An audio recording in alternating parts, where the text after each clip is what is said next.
Bom dia, galerinha. Tudo bem? Hoje a gente vai continuar aquela história sobre Eva Peron. Estão animados? Vamos começar. Pessoal, na semana passada a gente viu a história oficial de Eva. Hoje a gente vai ver alguns outros detalhes fora essa história oficial. Bom, o que a gente viu na história oficial? Primeiro, que ela era considerada uma filha bastarda e ela sofreu com isso. Depois, que ela saiu de casa aos 15 anos e foi para Buenos Aires. E lá ela começou a carreira de atriz, cantou em rádios, modelou, até que ela conheceu quem? Peron. E aí ela se casou com Peron. E é nesse momento que surge o fruto da criação da atriz Eva Duarte. Quem é que surge? A personagem Evita. A própria Eva, melhor dizendo, né, Eva Duarte, tinha consciência da existência autônoma da sua personagem. Quem é a personagem? Evita. Ela transformou quase assim como se fosse uma segunda personalidade. É tanto que em sua nomeação como vice-presidente da Argentina, ela diz assim, ó: quando escolhi ser Evita, sei que escolhi o caminho do meu povo. Depois ela diz: ninguém, senão o povo, pode me chamar de Evita. E somente aprender a me chamar assim, os descamisados, como se fosse de fato Evita outra pessoa.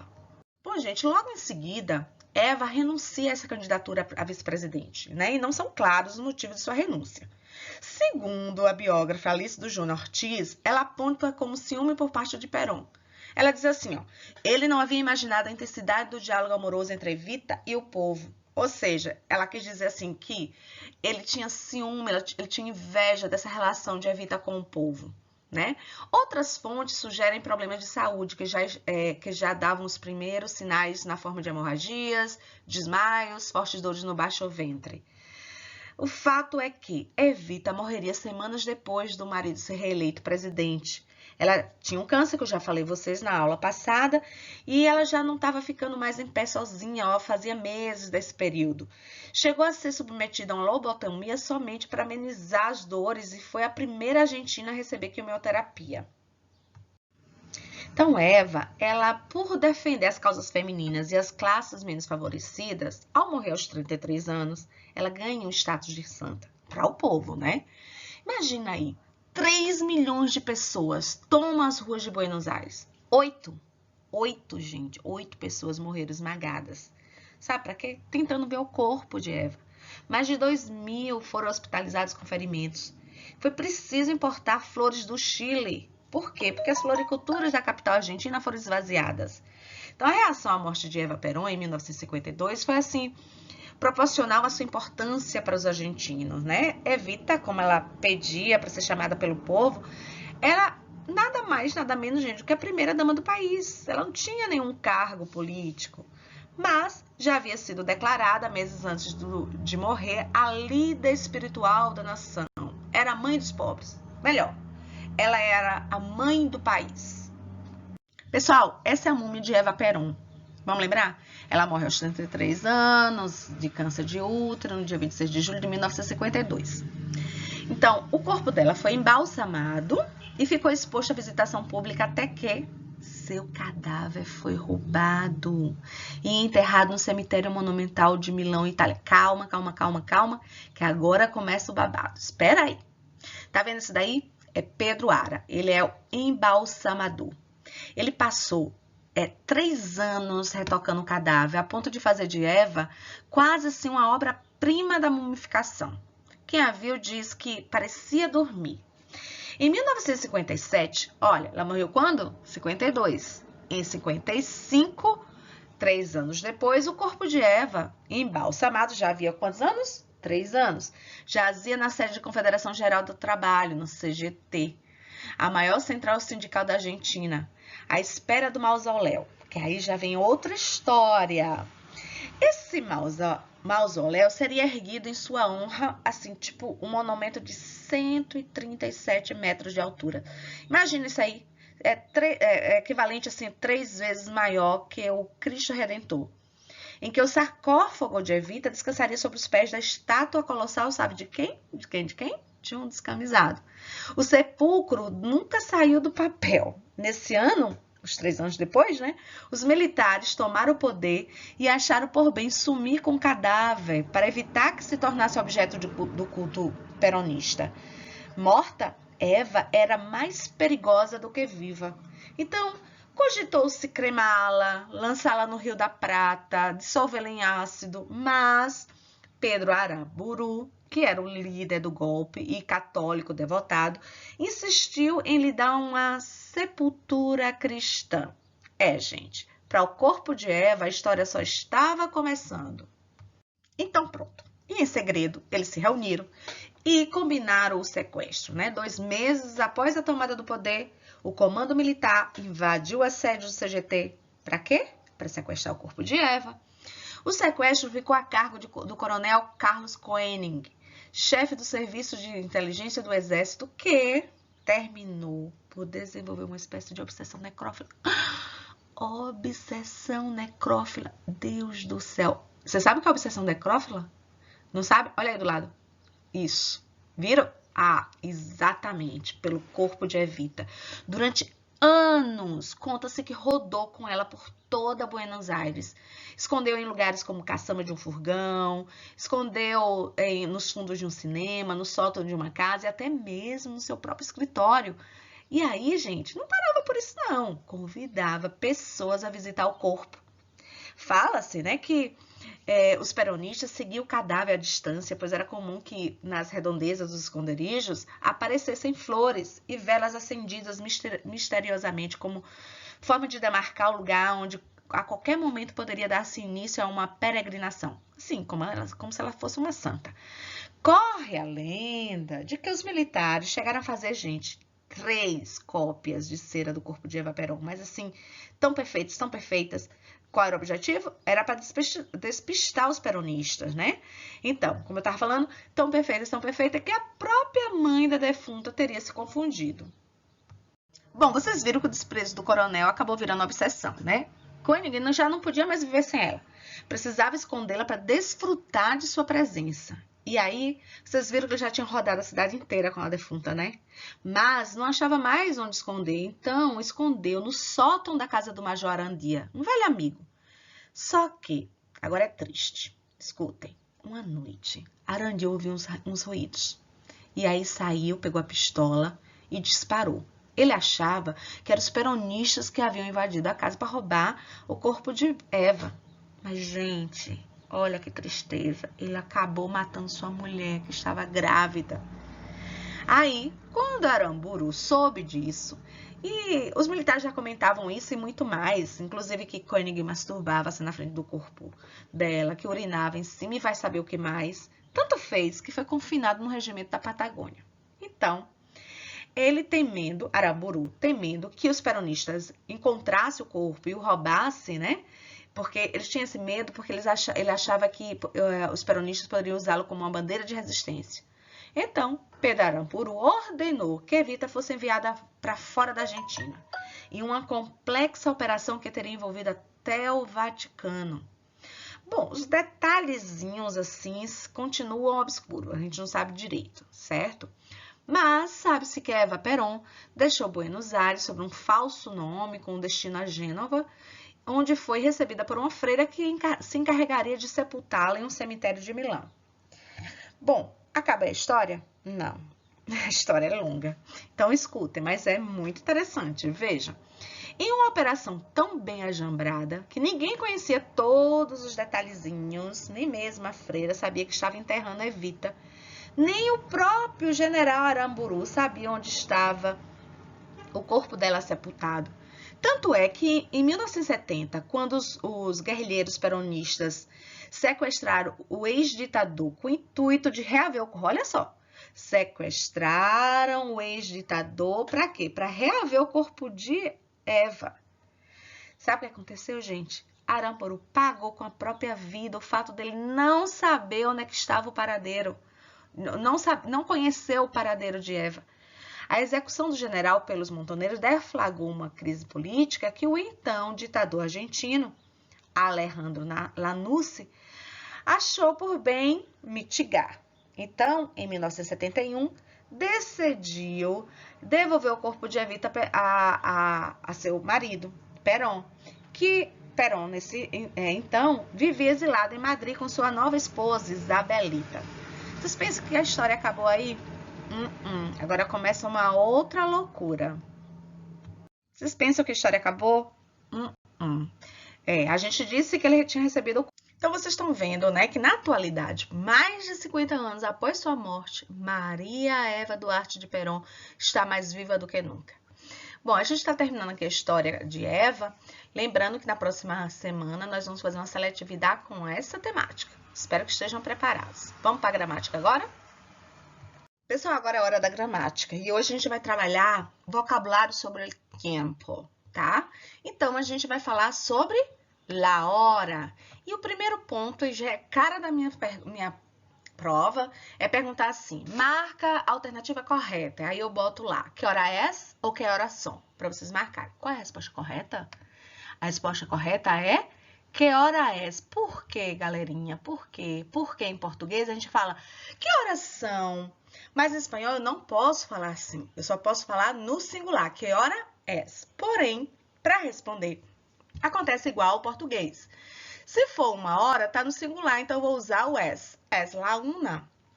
Porém, de 2 horas em diante, ele vai concordar com a quantidade de horas, ou seja, o verbo vai para o plural. Então, eu tenho que responder como? Es la una, singular. Son las dos, plural. Son las tres, son las quatro e sucessivamente. Olha aqui o relógio. E se for em ponto, como é que eu digo? Son las dos em punto. Ó, son las dos em ponto. E se for são 2 horas e 5 minutos, eu digo como? São las 2 e 5, são las 2 e 10, são las 2 e quarto. Pronto. 1 hora tem 60 minutos. 60 minutos dividido por 4 dá o quê? 15 minutos. Então, eu posso dizer são las 12h15? Até pode, mas não é usual. Então, o certo mesmo é você dizer são las 12 quarto, porque esse quarto é o equivalente aos 15 minutos. E são las 12h30 e daqui em diante é equivalente ao espanhol, ao inglês. É equivalente ao inglês. Como assim? Em português você diz assim, ó, falta 5 para as 10, falta 5 para as 2, não é? Mas em espanhol você vai falar diferente, você vai dizer son las 2 menos 5. Son las 2 menos 10. Son las 2 menos quarto. Lembra que o quarto é o 15? Beleza. Então, como é que eu faço a leitura? Isso também é cara de prova, ó. Son las 2 em ponto, son las 2 e 5, son las 2 e quarto, son las 2 e meio. Olha o Y como a gente usa, tá? Son las 2 menos 25, son las 2 menos 5, beleza? Agora, para as 12 horas, eu posso dizer assim, são las 12 em ponto, tá certo? Também eu posso dizer el mediodía, também é a mesma coisa. Ou, se for à noite, la medianoche. E, gente, outras expressões, eu posso dizer assim, ó, são las 2 de la mañana. Então, que hora que acontece quando eu digo assim, são las 2 da manhã? Eu faço referência, quando você fala de la manhã, você faz referência ao tempo até o meio-dia, hasta el meio-dia. Isso faz referência quando você fala de manhã até meio-dia. Quando for de la tarde, quer dizer que é do meio-dia até a noite. E quando for de la noite, você fala que é quando tá escuro. Presta atenção que na Espanha, na época do solstício, veja, no inverno é diferente, mas no solstício, ele lá só vai escurecer assim, tipo, lá depois das 8 horas, mais ou menos, tipo, 10 horas da noite. Então, é costume eles dizer, são 7 horas da tarde, 8 horas da tarde, porque ainda tá claro. Então, como é que a gente vai usar as horas? A gente diz assim, comemos a las 3. Então, eu posso dizer a 7 de la mañana ou a las 7 de la tarde ou las 7 de la noite, dependendo do país, né? Como eu falei. Tem que estar escuro para ser noite. Ou eu posso falar por la mañana, voy a classe, por la tarde, estúdio. A outra forma, presta atenção que a gente está usando aqui as preposições referentes ao tempo. Quais são essas preposições? É assunto, viu, garotada? O a, para a gente dizer a las 3, a las 4, a las 5. Eu estou usando o por para dizer por la mañana, por la tarde, por la noche. E o em. que faz referência a anos, a meses ou mesmo a estações do ano. Então, eu digo, nasci em 1977. Estamos em outono.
Só assunto fácil para vocês essa semana, ó, que beleza. É assunto de primeira série. Mas, vamos lá. Enero, febrero, março, abril, maio, junho, julho, agosto, setembro, outubro, novembro, dezembro. Vocês têm que estudar, tá? Mas é muito fácil. Ainda com vocabulário e com a ideia de tempo, nós temos as estações do ano. Em espanhol, você vai dizer primavera, bera, som do V. A maior parte dos países, esse V tem um som de quase B que vocês já aprenderam. Então, você não vai falar primavera. Você vai falar primavera. Verano, outono, inverno. Valeu? Olha, nós vamos também trabalhar hoje os verbos que trazem uma ideia de ações habituais, tá? Então, veja. Despertar-se, levantar-se, lavar-se, duchar-se, vestir-se, peinar-se e acostar-se. Por que eu estou chamando a atenção só desses? Porque toda aqui a relação traz ações habituais. Porém, eu estou chamando esses aqui específico porque são verbos reflexivos, que a gente não vai estudar essa semana. Eu vou deixar para a próxima semana, depois do nosso simulado. Agora vem o que vocês já sabem.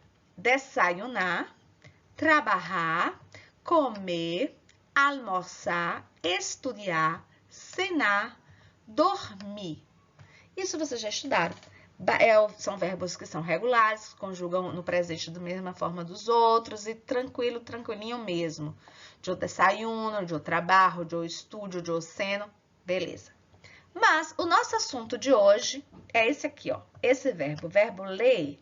Nós vamos estudar hoje os verbos que têm as vogais dobradas, como é que a gente faz para conjugá-lo, porque ele tem uma adaptação ortográfica, então ele é conjugado de uma forma diferente dos outros, e a gente vai ter que repetir, depois aplicar, depois repetir de novo, para internalizar e somente aí aprender. Vamos lá?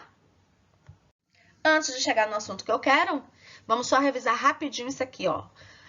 Lembrando que o verbo desayunar, terminado com AR, primeira conjugação, como ele é um verbo regular, a gente usa aquela fórmula mágica que são as mesmas terminações que eu uso para todos estes verbos que tem aqui, todos. Então, você diz, yo desayuno. Primeiro, o que significa desayunar? Significa tomar o café da manhã, certo? Então, do mesmo jeito que eu conjugo o verbo desayunar, eu conjugo o verbo descansar, passear, trabalhar, estudar, caminhar, hablar, cenar, que também são ações habituais, beleza? Olha, O verbo desayunar, como ele é da primeira conjugação, ele vai manter a vogal A, certo? Menos na primeira pessoa. Então, a mesma coisa vai acontecer com todos esses verbos aqui, ó. Yo desayuno, tu desayunas. Yo descanso, tu descansas. Yo paseo, tu paseas. Presta atenção que o passear só existe um S, tá? Porque em espanhol não pode escrever com dois S's.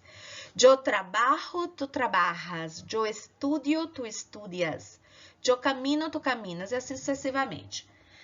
Separei esses dois porque, embora eles sejam ações habituais, o que é que vai acontecer? Deixa para vocês pensarem.